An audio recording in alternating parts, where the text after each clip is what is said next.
Hi everyone, my name is Nkaylah, Hi, and I'm Constance. and we're going to show you our dorm room. Alright, so this is our dorm room.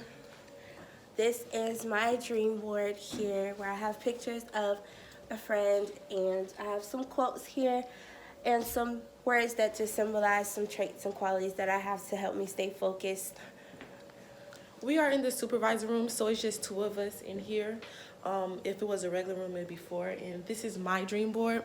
I basically just have like my family who motivate me while I'm away from home, and I have some accomplishments. And this is our bathroom we share together. But living together is honestly, it's really fun. We've moved up to different management rooms together. Every time we elevated, it was something we did together. I think we encourage each other to stay focused and to keep our heads on right. Yeah, and so we have lots of fun together. I really love her, being my roomie. Thanks for watching.